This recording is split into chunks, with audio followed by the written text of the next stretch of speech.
So please welcome to the stage Dan Edwards to share his story. All right, listen up. There are two things about me that you must know right now, okay? First thing is this. Yes, I am the best looking thing on four wheels next to a Ferrari.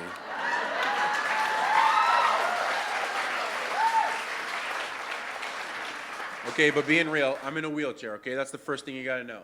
All right, second thing is that when I came up here, I was wearing a damn good-looking smile.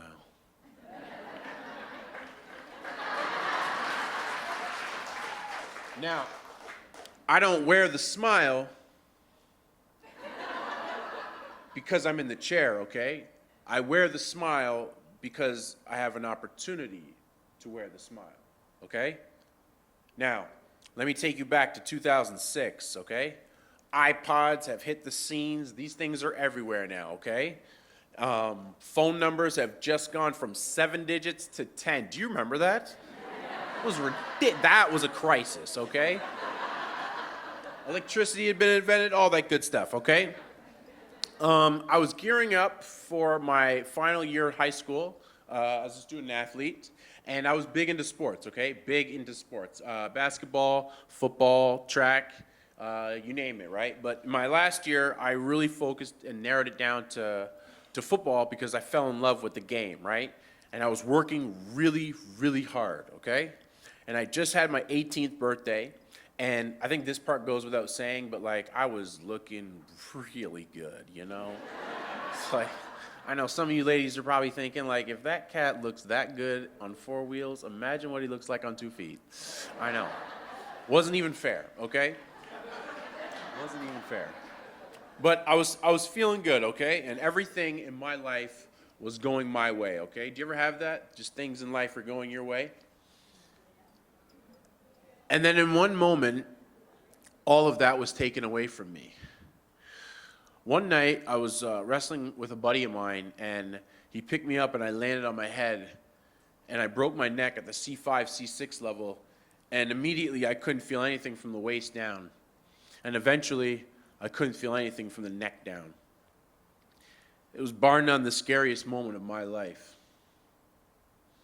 Now, in the midst of doctors and surgery and therapy and being told that I'll probably never ever walk again, there was a question that I was frequently asked, and as a matter of fact, I still get asked that question today. And the question is this, is that, Dan, how do you remain so positive after everything you've been through? And I never really had an answer for the question until one day I met a man, and his story reminded me of everything that makes me who I am today. Now, it was 3 years after my accident. I was back at Parkwood Hospital. Shout out to the nurses at Parkwood.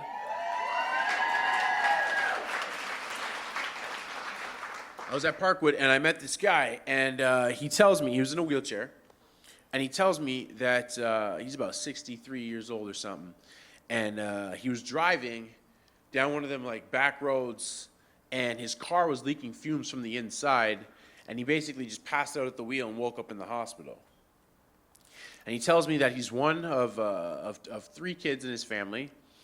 Both his brother and sister had passed away. Is this thing dropping? Are we losing this thing? No, we're good. Both his brother and sister had passed away. His parents had also, they're gone as well. And I asked him, so what about kids? You got any kids? He's like, yeah, I got 2 sets of twins. And I was like, oh, that's cool, because I'm a twin too. So I asked him, do your kids, do they come see you at the hospital? He's like, no, my kids, they don't really like me all that much. They don't come to see me. And then so I asked, so what about friends, right? You got any friends? They come see you ever? He's like, no, my friends, they don't come see me ever. And I was like, wow. I was like, so like, how long has this sort of thing been going on for? And he's like, 7 years. And honestly, I didn't even know what to say when he said that, and none of us say anything for a minute, and then after that, he comes out and says, shit happens, but I'll be all right. I was like, wow, what? Really? That's all you got to say? And I was so shocked and enlightened because I have all of those things. I have a family that loves me. And I have a family, and they challenge me every day. Now, how do they do that? Well, it's simple. They drive me crazy. Like my family, they drive me up the wall. And when I say that, that's not a metaphor or figure of speech. There are tire marks in my house that literally go up the wall. And, 2 brothers and 2 sisters, and a mother that never quits. My mom is the greatest human being on this planet. She's sitting right over there.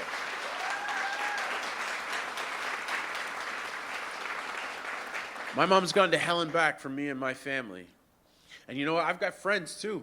I've got some pretty awesome friends. As a matter of fact, after my accident, they sparked a campaign called Do It for Dan, and it went 11 months.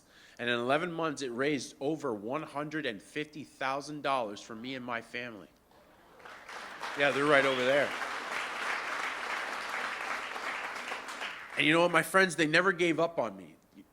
Even when I didn't want anything to do with them, they always believed in me. And even Zach, my friend that I was wrestling with that night, we remained friends because we knew we needed each other to get through this thing.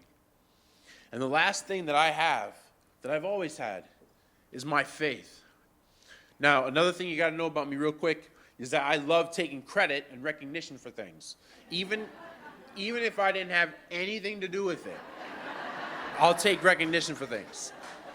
Like when the price on gas, when that goes down, that was me.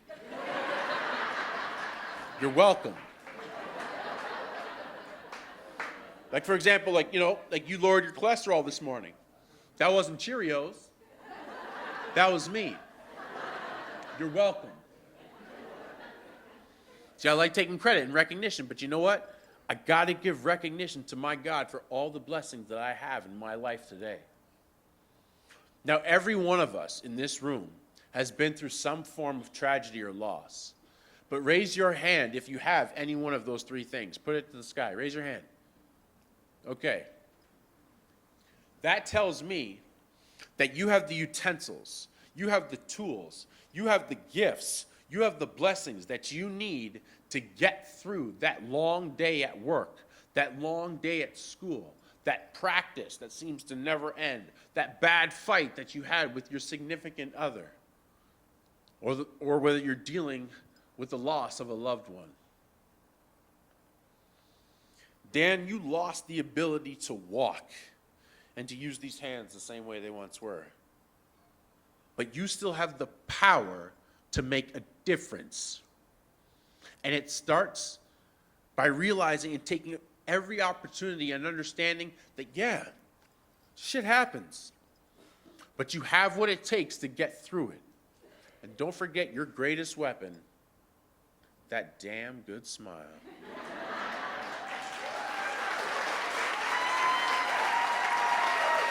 My name is Dan Edwards, guys, and thank you.